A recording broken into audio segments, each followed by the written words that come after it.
Of magic season 3 title इंकारडाइन Medusa Lord.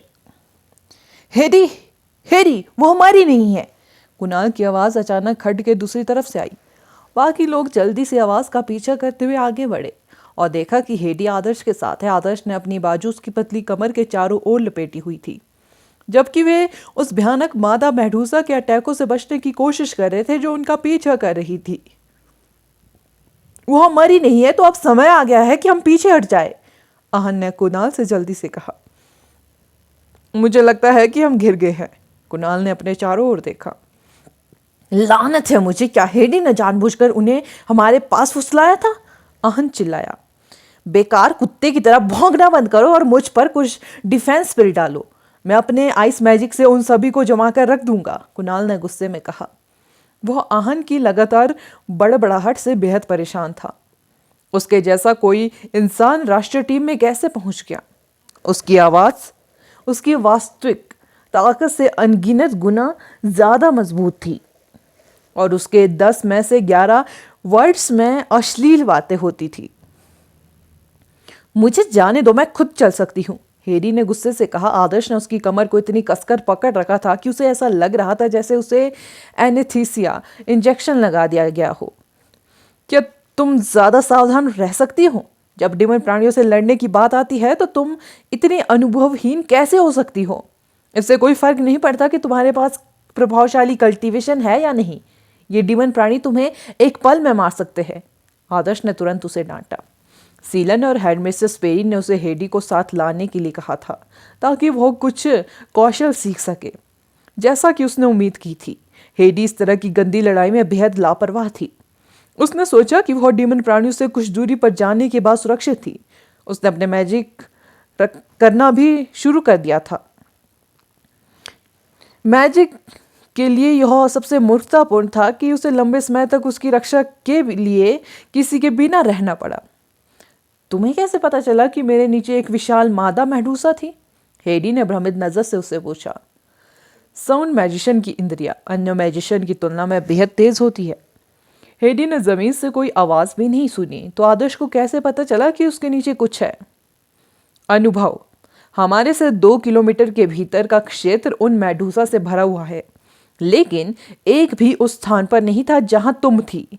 कुछ Medusa ने तो जानबूझकर इसे टाल दिया, जिसका मतलब है कि वहां एक ऐसा डीमन था जिससे ये छोटे जीव डर रहे थे। यह बिना हिले डुले उसी स्थान पर रहा, जिसका मतलब है कि यह अटैक करने के अवसर की प्रतीक्षा करने में बैठा है, आदर्श ने उत्तर दिया। हेडी एक पल के लिए गहरी सोच में डूब गई। यह वास्तव में वैसा ही था जैसा आदर्श ने कहा था। एक साउंड मैजिशियन थोड़ी सी भी हलचल को पकड़ सकता है, लेकिन अगर वह स्थिर रहे तो वह उस प्राणी को नोटिस नहीं कर सकती थी। लेकिन इतनी भीषण लड़ाई के बीच में इतनी छोटी छोटी बातों पर नजर रखना कैसे संभव था? क्या इसका मतलब यह है कि आदर्श लगातार अपने आसपास की चीजों पर नजर रख रहा था, तब भी जब वह लेसर मेडूसा से घिरा हुआ था? जीवों का लेवल जितना ऊंचा होता है उनकी बुद्धि उतनी ही ज्यादा होती है। उनमें से अधिकांश तुमसे ज्यादा चतुर हैं। स्टील आर्म्ड बीस्ट को यहां से निकालो, मैं इन बड़े बीस्टों को संभाल लूंगा। आदर्श ने हेडी को स्टील आर्म बीस्ट के पास नीचे रख दिया। स्टील आर्म्ड बीस्ट मुश्किल से अपनी आखिरी सांसें थामे हुए था। वह लगभग मर चुका लग रहा था। हेडी ने स्टील आर्म बीस्ट की ओर देखते हुए एक व्यंग्यपूर्ण मुस्कान छोड़ी, जिसके पास जीवित बचने की कोई उम्मीद नहीं थी, क्योंकि उसे पहले से ही जहर दिया गया था। क्या आपको ऐसा नहीं लगता कि हम जो कुछ भी कर रहे हैं वह निरर्थक और मूर्खतापूर्ण है? सैनिकों, व्यापारियों और यूरोप विश्वविद्यालय इंस्टीट्यूट के लोगों ने वास्तव में सोचा कि एक जानवर को बचाने की कोशिश करना बेहद मूर्खतापूर्ण है, जिसके बचने की कोई उम्मीद नहीं थी।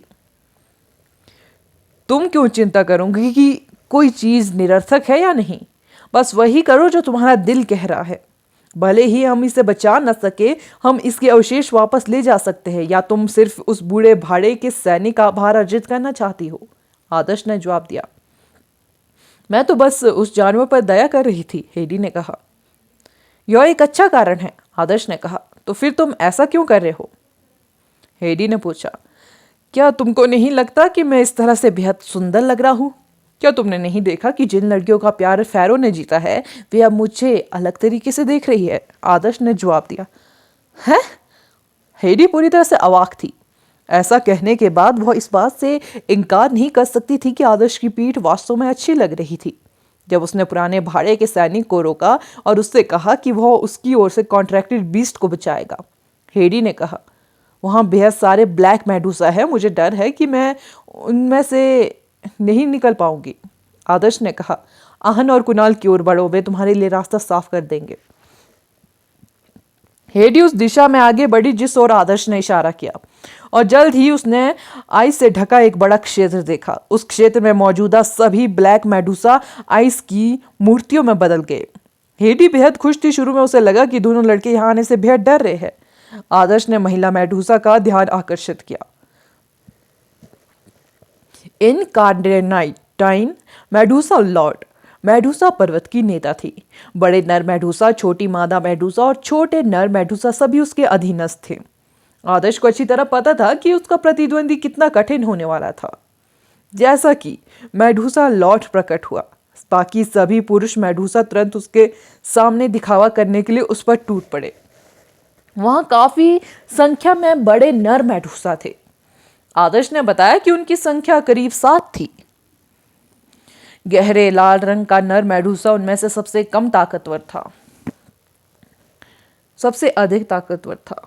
आदर्श शुरू में बड़ी मादा मेडूसा का ध्यान आकर्षित करने की कोशिश कर रहा था ताकि वह फिर से हेडी को निकल ना जाए, लेकिन जैसे जैसे वह भागता रहा उसने महसूस किया कि हर बड़ा नर मेडूसा उसका पीछा कर रहा था। मैंने अपने ऊपर परफ्यूम नहीं छिड़का, आदर्श ने उन सभी को कोसा। 7 बड़े नर मेडूसा युद्ध मशीनों की तरह थे। वे आगे बढ़ते रहे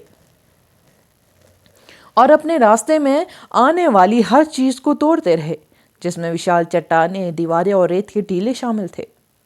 7 विशाल मेडूसा एक छोटे से व्यक्ति का पीछा कर रहे थे। उनकी पूंछ विशाल भूमि पर रेंग रही थी। मादा ब्लैक मेडूसा ने आदर्श को भी घेरना शुरू कर दिया, जिससे उसके लिए उपलब्ध जगह सीमित हो गई। ब्लैक मेडूसा छोटी मादा मेडूसा थी। वे आसानी से छोटे नर मेडूसा को अट्रैक्ट कर सकती थी। उनकी संख्या इतनी ज्यादा थी कि वे 500 मीटर के दायरे में एक गड्ढा भर सकते थे। उन सभी को मारना असंभव था। अगर आदर्श के पास आइस एलिमेंट होता तो वह उन्हें मारे बिना ही उन्हें जमा कर रख सकता था। इससे उसका बेहद सारा काम बच जाता। आदर्श को केवल बेसिक और इंटरमीडिएट स्पिरिट डालने का ही मौका मिला क्योंकि उसका लगातार पीछा किया जा रहा था। उसके पास एडवांस स्पिरिट डालने का शायद ही कोई मौका था। अगर वह लिटिल फ्लेम बेले के कब्जे में होता तो इन मेडूसा को बाहर निकालना बेहद आसान होता, लेकिन आदर्श हर समय लिटिल फ्लेम बेले पर भरोसा करने से हिचक रहा था। लिटिल फ्लेम बेले पहले ही कमांडर लेवल के एडवांसिंग पीरियड में पहुंच चुकी थी, इसलिए वह आदर्श की ताकत को सुपर लेवल के करीब ले जाएगी। प्रॉब्लम यह थी कि इससे उसके अन्य स्पिलो के एलिमेंट काफी कमजोर हो जाते। आदर्श वाकई अपराजय होता अगर वह अपने अन्य एलिमेंटों में भी सुधार कर पाता। उसने लिटिल फ्लेम बेले के साथ विलय न करने पर जोर दिया। यह उसका दिन का ट्रेनिंग थी। मैं उनसे दूर नहीं जा सकता। आदर्श को लगा कि उसके सिर में दर्द हो रहा है। आदर्श के पास स्टार कॉन्स्टलेशन का निर्माण करने का मौका नहीं था क्योंकि बड़े नर मेडूसा अभी भी उसका पीछा कर रहे थे, लेकिन वह एडवांस पेलो का यूज किए बिना इन कमांडर लेवल के प्राणियों को कैसे मार सकता था। चलो एक शैडो क्लोन बनाने की कोशिश करता हूँ और देखते हैं कि क्या मैं इन डिमनों को धोखा दे सकता हूँ। आदर्श ने अपने शरीर में डार्क मटेरियल इंजेक्ट किया। आदर्श शैडो क्लोन के साथ अपने दुश्मन का क्लोन बना सकता था, लेकिन ऐसा करते समय उसे गलती से पता चला कि वह खुद का भी क्लोन बना सकता है। नेक्स्ट एपिसोड टाइटल तूफानी ओलावृष्टि। शैडो क्लोन आइस के डार्क नोबल मेटल द्वारा बनाए जा सकने वाले क्लोन से अलग था। विद्रोही शैडो स्पष्ट रूप से आदर्श की उपस्थिति से सना हुआ एक गहरा साया था। मैजिशियन को इसके साथ धोखा देना असंभव था क्योंकि वे बता सकते थे कि यह केवल एक शैडो थी। हालांकि यह डीमन प्राणियों के लिए अलग था। वे मुख्य रूप से उन चीजों पर नजर रखते थे जो तेजी से चलती है। मेडूसा ज्यादातर अपने लक्ष्य की मौजूदगी को ट्रैक करने की अपनी क्षमता पर निर्भर थे। अगर आदर्श अचानक गायब हो जाए और विद्रोही शैडो को छोड़ दे तो वह उन्हें दूर भगाने में सक्षम हो सकता है। आदर्श एक पहाड़ी से नीचे कूद गया और एक गहरे गड्ढे में जा गिरा। सातो और नर मेडूसा उससे कुछ ही दूर थे। वे जल्दी से उसके पीछे चले गए और तुरंत एक काली आकृति को विपरीत दिशा में जाते हुए देखा। सातो मेडूसा को थोड़ा आश्चर्य हुआ। वह इंसान जो केवल भागना जानता था, उसे कब से उनके साथ खिलवाड़ करने के विपरीत दिशा में भागने की हिम्मत हुई। नर मेडूसा तुरंत शैडो के पीछे चले गए। उनमें से 3 ने विद्रोही शैडो के चारों ओर अपने शरीर को दीवार की तरह फैला दिया। जब उन्होंने अपने शरीर को पूरी तरह फैलाया तो यह काफी भयानक दृश्य था। आदर्श मुस्कुराया जब उसने नर मेडूसा को चारा लेते देखा। जैसा कि उसने सोचा था, ये मेडूसा अपने लक्ष्यों के ऑरा के प्रति बेहद संवेदनशील थे। उसे अपनी उपस्थिति छिपाने के लिए डार्क मटेरियल का यूज करने की जरूरत थी, जबकि उसमें से कुछ को विद्रोही शैडो पर लागू करना था, जिससे पुरुष मेडूसा शैडो का पीछा करने के लिए छल कर सके। नर मेडूसा ने जल्द ही शैडो क्लोन को घेर लिया। गहरे लाल रंग के नर मेडूसा ने उत्सुकता से आदर्श की शैडो पर झपट्टा मारा, लेकिन शैडो आश्चर्यजनक रूप से काले धुएं में बदल गई और उसके नुकीले दांतों के चारों ओर फैल गई। नर मेडूसा ने इतनी ताकत से काटा कि उसके नुकीले दांत ढीले पड़ गए। जब उसे एहसास हुआ कि उसके साथ धोखा हुआ है तो वह गुस्सा हो गया। वह तुरंत पलटा और प्राचीर के नीचे गड्ढे पर झपटा। तुम्हारी हिम्मत अब भी मेरे पीछे आने की है, यह लो। आदर्श की फ्लेम्स अब गड्ढे में भर गई थी। वह गहरे लाल रंग के नर मेडूसा के उस पर झपटने का वेट कर रहा था। जब वह गुस्सा हो गया, आदर्श ने सही टाइम पर उस जीव पर एक धधकती मुट्ठी फेंकी। धधकते गड्ढे से एक विनाशकारी उग्र ड्रैगन उठा और सीधे नर मेडूसा की ओर बढ़ गया।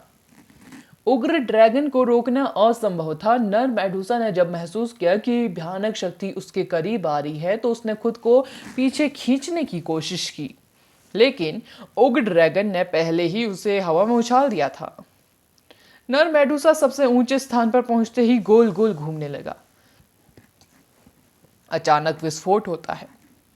उग्र ड्रैगन ने जलते हुए बादल की तरह प्राणी को जला दिया, जिससे नीचे की जमीन लाल रंग की रोशनी से जगमगा उठी। गहरे लाल रंग का नर मेडूसा जलकर टुकड़ों में बिखर गया और आसमान से नीचे गिर गया। उस जीव के झुलसे हुए अवशेष बारिश की तरह बरस रहे थे। उसका शरीर पहचान से परे था। वह पूरी तरह से मर चुका था।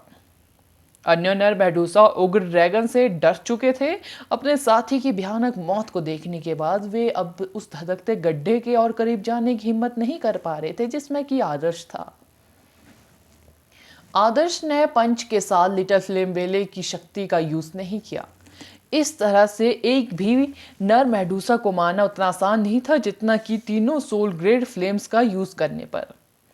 दूरी पर खड़ी मादा मेडूसा नर मेडूसाओं पर चिल्लाने लगी। उसकी चीख उनके लिए सबसे बड़ी उत्तेजक थी। उनकी आंखें गुस्से से भरी हुई थी, मानो वे उस गहरे लाल नर मेडूसा के बारे में पूरी तरह भूल गए थे जो अभी कुछ ही देर पहले मरा था। नर मेडूसा ने आदर्श पर अटैक किया। उनके शरीर से निकली काली धूल ने आग को तेजी से बुझा दिया। आदर्श ने अपनी जान बचाने के लिए भागना तय किया। जब उसे एहसास हुआ कि उसका ऑरा अब नर मेडूसा को डरा नहीं सकता। अगर नर मेडूसा एक एक करके उससे भिड़ते तो वह कसम खाता कि वह उनके सभी जहरीले नुकीले दांत उखाड़ देगा। हालांकि अगर वे सभी एक साथ अटैक करते तो आदर्श के पास भागने के अलावा कोई विकल्प नहीं होता। उसके पास अपने मजबूत पिलो को डालने के लिए सुरक्षित वातावरण नहीं होता। सौभाग्य से उसके पास डार्क नोबल मेटल था, जो उसके शैडो क्लोन के लेवल को 2 तक बढ़ा सकता है। वह एक शैडो वर्ल्ड में बदल सकता है और जमीन पर सरक सकता है, अपने पैरों पर दौड़ सकता है या कभी कभी ब्लिंक कर सकता था। इसने उसे कुछ टाइम के लिए उन कष्टप्रद नर मेडूसा को इधर उधर दौड़ाने की या उड़ाने की परमिशन दी। आदर्श, जाने का समय हो गया है। आहन की विकृत आवाज दूर से आई। आदर्श ने उन पर एक त्वरित नजर डाली और पाया कि वे लगभग खड्ड तक पहुंच चुके थे। पूरे मेडूसा पर्वत को मारना असंभव था। आदर्श को स्पष्ट रूप से पता था कि अगर मादा मेडूसा उसका पीछा कर रही थी तो उसके बचने की संभावना लगभग 0 थी।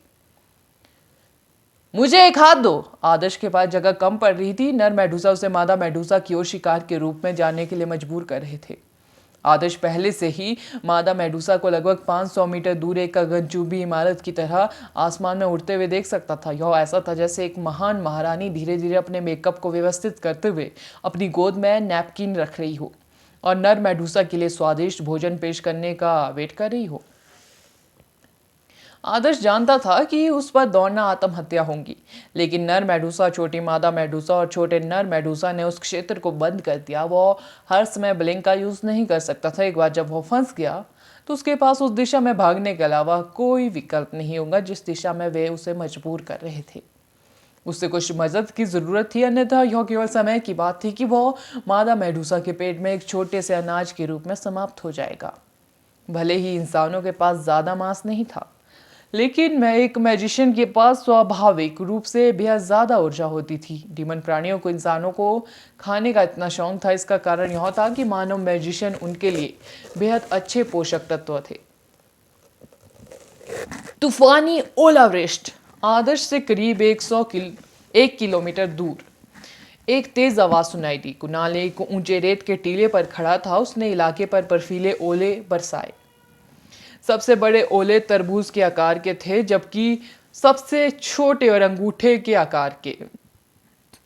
उनके तीखे टॉप और पतले आकार ने उन्हें बर्फीले खंजर जैसा बना दिया। कुणाल के ऑर्डर के तहत आइस मेडूसा पर गिर गई और निचले लेवल के छोटे नर और मादा मेडूसा तुरंत टुकड़े टुकड़े हो गए। हवा में खून की गंध तेजी से फैल गई और जगह जगह मेडूसा के रेमनेंट बिखरे पड़े थे। सैंडस्टॉर्म बेहद तेज थे। सबसे महत्वपूर्ण बात यह थी कि आदर्श और कुणाल के बीच 500 मीटर के दायरे में एक भी छोटा नर या मादा मेडूसा जीवित नहीं था। आदर्श अवाक रह गया। उसने कभी नहीं सोचा था कि कुणाल में इतनी भयानक ताकत होगी। ऐसा लग रहा था कि जंगल में जीवित रहते हुए उसे अपने ही भाग्यशाली मुठभेड़ों का सामना करना पड़ा था। ग्रीन टी, मेरे लिए रास्ता साफ करो। आदर्श ने जितनी जोर से हो सकता था चिल्लाया। उसे चिंता थी कि कुणाल उसे सुन नहीं पाएगा। कुणाल तुरंत उससे दूर हो गया। कुणाल कुणाल ठीक है, जल्दी करो और मुझे बचाओ। उन्होंने मेरे भागने के रास्ते बंद कर दिए हैं। सींग वाले आदमी को रोक दो, वो मेरी परछाई के पार देख सकता है। आदर्श ने जल्दी से चिल्लाया। अभी भी मुंह फट होकर मौत के कगार पर, कुणाल ने ठंडे स्वर में कहा। कुणाल ने आगे देखा और उस जगह पर मेडूसा के रेमनेंटों का अध्ययन किया। वे बेहद भयानक नहीं लग रहे थे क्योंकि जगह बर्फ से ढकी हुई थी। बहता हुआ खून बर्फ से जल्द ही जम गया। कुणाल आगे बढ़ता रहा और जल्द ही उसने पाया कि नर मेडूसा में से एक के सिर पर सींग थे। आदर्श का शैडो मैजिक संभवतः इसी सींग के कारण सीमित था, जिससे उसे एक निश्चित दिशा में भागने के लिए मजबूर होना पड़ा। कुणाल 200 मीटर और आगे बढ़ा। काले मेडूसा का एक बड़ा झुंड उसकी ओर बढ़ा। उसके पीछे छोटे नर मेडूसा ज्वार की तरह बह रहे थे। छोटे नर मेडूसा को छोटा कहा जाता था, लेकिन उनमें से सबसे छोटा भी लगभग 3 मीटर लंबा और एक इंसान की बाजू जितना मोटा था। ये छोटे नर मेडूसा जहरीले भी थे। जिस इंसान को वे काटते उसका शरीर 10 सेकंड में सख्त हो जाता और 1 मिनट से भी कम टाइम में जहर पूरे शरीर में फैल जाता, जिससे वे लकवाग्रस्त हो जाते। कुणाल ने एक पैटर्न देखा। छोटे नर मेडूसा केवल छोटी मादा मेडूसा का पीछा करते थे और केवल छोटी मादा मेडूसा के मार्गदर्शन पर ही अटैक करते थे।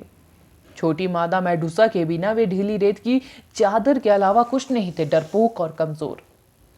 इस बार कुणाल ने छोटी मादा मेडूसा को निशाना बनाया। उसने जल्दी से छोटी मादा मेडूसा को ढूंढ निकाला और उन्हें मार डाला। ये मादा मेडूसा बेहद बुद्धिमान नहीं थी और उनके बड़े आकार से उन्हें पहचानना काफी आसान था। उनके शरीर 5 से 20 मीटर तक अजगर जैसे थे, जबकि उनके सिर के पास का एक हिस्सा महिला के ऊपरी शरीर जैसा दिखता था, जो एक सांप के भयंकर सिर से जुड़ा हुआ था। कुणाल ने खास तौर पर उन काले मेडूसा को निशाना बनाया। उनके खत्म होने के बाद छोटे नर मेडूसा बेहद डरपोक हो गए। जब कुणाल ने उन्हें डराने के लिए कुछ बर्फीले आइस मैजिक स्पिल डाले तो वे जमीन में खोद कर भाग गए। आदर्श, मादा मेडूसा को मार डालो, नर मेडूसा उनके ऑर्डर ले रहे हैं। कुणाल ने तुरंत आदर्श को अपनी नई खोज के बारे में बताया। क्या तुम अब मजाक कर रहे हो? मेरे सामने जो महिला मेडूसा है वो मेडूसा पर्वत की शासक है। बस उस सींग वाले मेडूसा को फ्रीज कर दो ताकि मैं बच सकूं, आदर्श चिल्लाया। कुणाल ने आदर्श की तरफ देखा और पाया कि उसके करीब खड़ी मादा मेडूसा वास्तव में मेडूसा पर्वत की विशाल शासक थी। इस प्राणी को मारना बेहद मुश्किल होगा, इसलिए उसकी खोज आदर्श के लिए पूरी तरह से अप्रासंगिक थी। कुणाल आदर्श से करीब 500 मीटर दूर एक जगह पर पहुंचा। वो इस दूरी से सींग वाले नर मेडूसा को साफ साफ देख सकता था। सींग वाले नर मेडूसा की आंखें पीली नहीं बल्कि ब्लैक थी। यह अपने शिकार को खोजने के लिए अपनी गंध का यूज नहीं करता था, बल्कि मेडूसा के बीच आंखों की तरह काम करता था। इसका काम अपने दुश्मनों के भ्रम और चालों को देखना था। कुणाल ने पास की छोटी मादा मेडूसा को खत्म कर दिया और तुरंत एक एडवांस आइस स्पिल यूज किया। कुणाल इसके लिए स्ट्रॉमी हेल का यूज नहीं कर सकता था। यह स्पिल सर्वेंट लेवल के प्राणियों के खिलाफ बेहद कारगर थी, लेकिन नर मेडूसा की मोटी और मजबूत त्वचा के खिलाफ यह केवल कुछ खरोंच ही छोड़ता। उन्हें जल्दी से मारना असंभव था। एक लक्ष्य के विरुद्ध एडवांस स्पिल आइसबाउंड कॉफिन बेहद अधिक यूजफुल था। नर मेडूसा ने अपना पूरा ध्यान आदर्श पर लगा रखा था। आखिरकार वह उस इंसान से बेहद परेशान था जो भागने में इतना एक्सपर्ट था। उसने कसम खाई कि वह ही उसे खाएगा। धीरे धीरे आसमान में बर्फ जमने लगी। सींग वाले नर मेडूसा को इस बात का बिल्कुल भी अंदाजा नहीं था कि ऊपर से मजबूत बर्फ से बना एक ताबूत सीधे उस पर निशाना साध रहा था। नेक्स्ट एपिसोड टाइटल प्रतिशोधी आइस।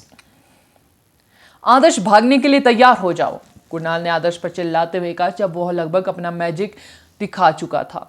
जैसे ही उसने सेंटेंस पूरा किया, आसमान में बर्फीली चमक दिखाई दी। एक भारी आइस बाउंड आसमान से गिरा और सीधे सींग वाले नर मेडूसा पर जा गिरा। सींग वाला नर मेडूसा अभी भी रेंग रहा था। तभी आइस बाउंड उसके शरीर के ठीक बीच में उतरा। उसने बेहद जोर से उसे चपट्टा कर दिया। सींग वाला नर मेडूसा दर्द में चिल्लाया। उसने अपने ऊपरी शरीर को जोर से घुमाया, लेकिन बर्फ उस पर फैलने लगी। कुचला जाना एक बात थी, लेकिन जम जाना दूसरी बात। एक बार जब आइस बाउंड कॉफिन ने अपने लक्ष्य को दबा दिया तो स्पिल की शक्तिशाली आइस लक्ष्य के शरीर पर तेजी से फैल जाएगी। लंबे शरीर वाले लक्ष्य के लिए आइस बाउंड कॉफिन बस अपने आकार को तदनुसार संशोधित करेगा ताकि लक्ष्य बर्फ में सील हो जाए। सींग वाला नर मेडूसा मुक्त होने में असमर्थ था और बर्फ तेजी से उसके शरीर पर फैल गई। अगर उसका सिर बर्फ में जम जाता तो वह बेहद जल्दी ठंड से मर जाता। बहुत बढ़िया, आदर्श कुणाल क्या इस मैजिक से खुश हुआ। वह कमांडर लेवल के सींग वाले नर मेडूसा को एक विशाल आइसक्रीम में जमा देने में कामयाब रहा था। वह यह देखने के लिए वेट नहीं कर सकता था कि अब बाकी अंधे नर मेडूसा उसे कैसे घेरने वाले हैं। आदर्श ने डार्क नोबल मेटल को एक्टिवेट किया और अदृश्य हो गया। यहाँ तक कि जब उसने फ्लाइंग शैडो डाला तो जो शैडो उसने पीछे छोड़ी थी वह भी बेहद धुंधली थी। डार्क नोबल मेटल में अपने पहनने वाले की उपस्थिति को छिपाने की क्षमता थी, ठीक डार्क मटेरियल की तरह। फिएंडिश नाइट जो डीमन प्राणियों को भी धोखा दे सकता था, उन्हें दूर भागा सकता था। नर मेडूसा ने सोचा कि वे मादा मेडूसा को एक स्वादिष्ट व्यंजन पेश करने वाले हैं। वे पहले से ही कल्पना कर रहे थे कि वे मादा मेडूसा के शरीर पर अपनी इच्छा अनुसार कैसे रगड़ सकते हैं, लेकिन छोटी सी मिठाई अचानक पलक झपकते ही गायब हो गई। नर मेडूसा इतने पागल हो गए कि वे हवा में उछल पड़े और अपने शरीर को जमीन पर पटक दिया। गर्वित मादा मेडूसा भी गुस्सा होगी। उसने अपना मुंह खोला और नर मेडूसा पर चिल्लाने लगी मानो वह शिकायत कर रही हो कि वे कितने बेकार है। नर मेडूसा तुरंत तितर बितर हो गए और भाग गए। वे अच्छी तरह जानते थे कि मादा मेडूसा उन्हें जिंदा निकल जाएंगी जब भी उसे स्वादिष्ट भोजन नहीं परोसा जाएगा। एक नर मेडूसा उसके पेट को भरने के लिए काफी था। जल्दी करो, हमें अब जाना होगा। आदर्श ने कुणाल के साथ फिर से ग्रुप बनाया और सीधे खड्ड की ओर भाग गया। कुणाल ने रास्ता साफ करने के लिए आसपास की सभी छोटी मेडूसा को मार डाला था।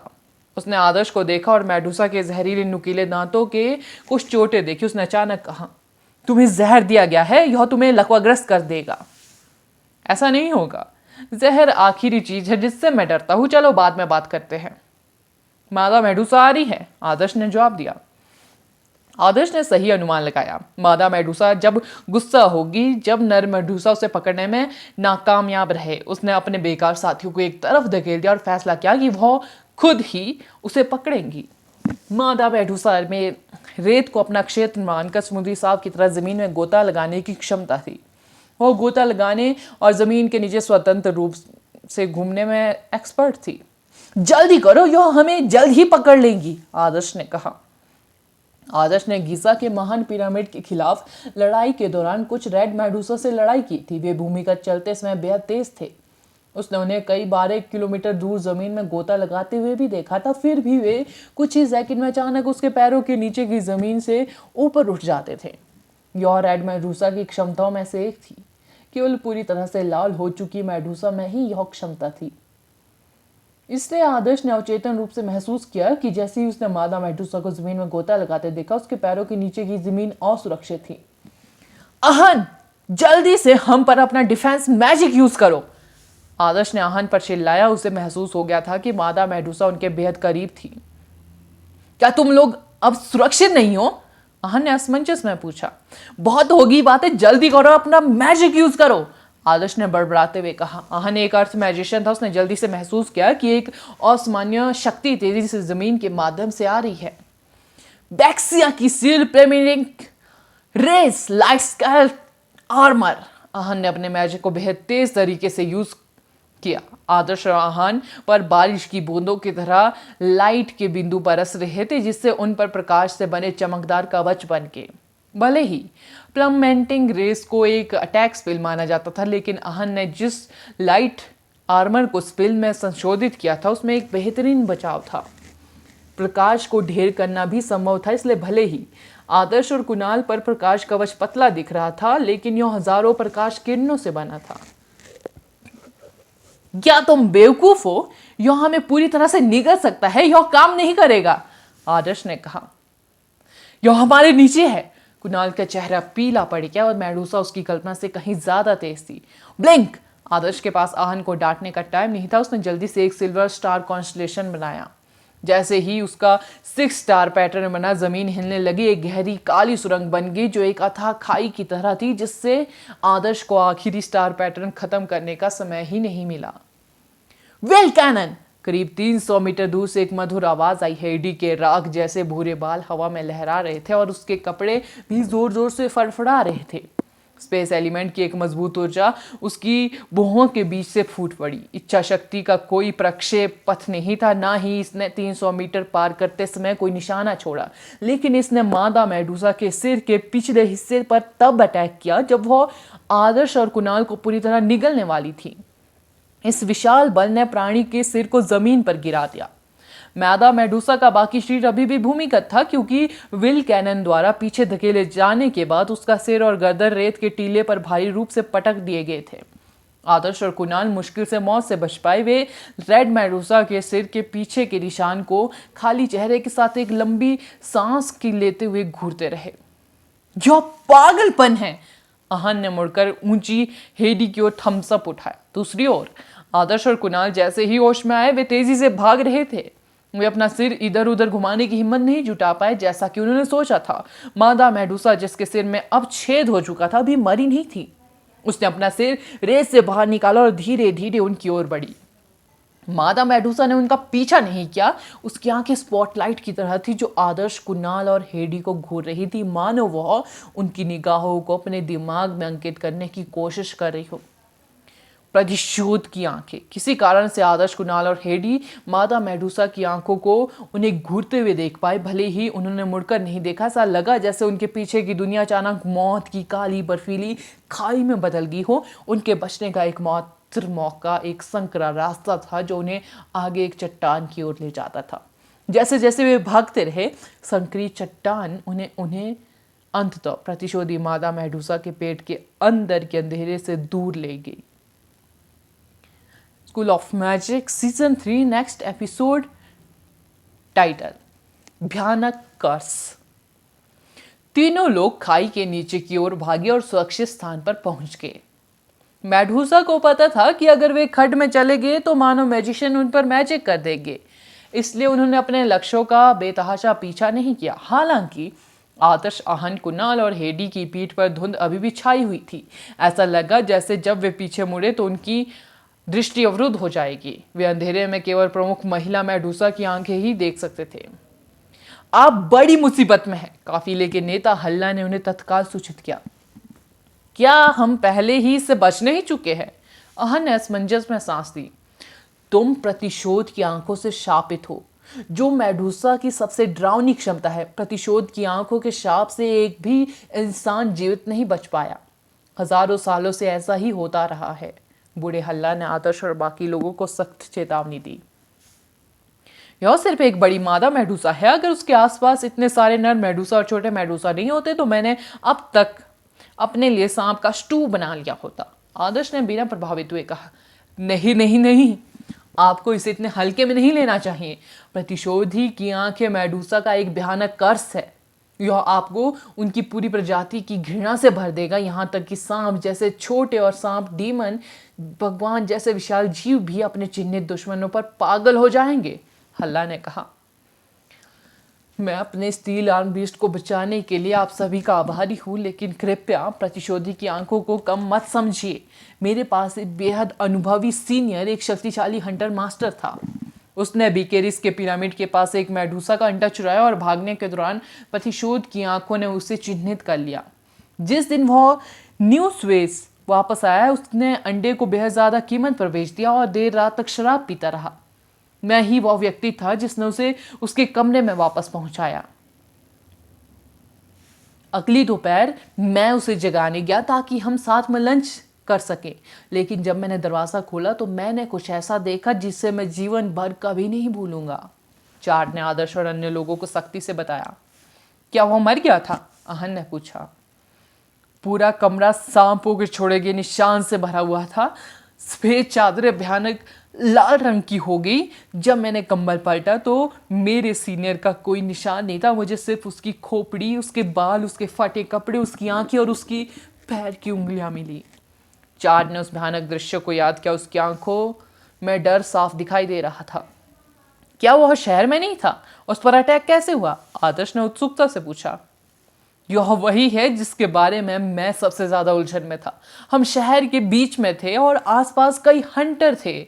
हमारे आसपास कई शक्तिशाली मैजिशियन थे, लेकिन फिर भी मेरे सीनियर की मौत बेहद भयानक थी। हमने बार में पुराने दोस्तों से सुना था कि हमें बड़ी मादा मेडूसा के साथ खिलवाड़ नहीं करना चाहिए।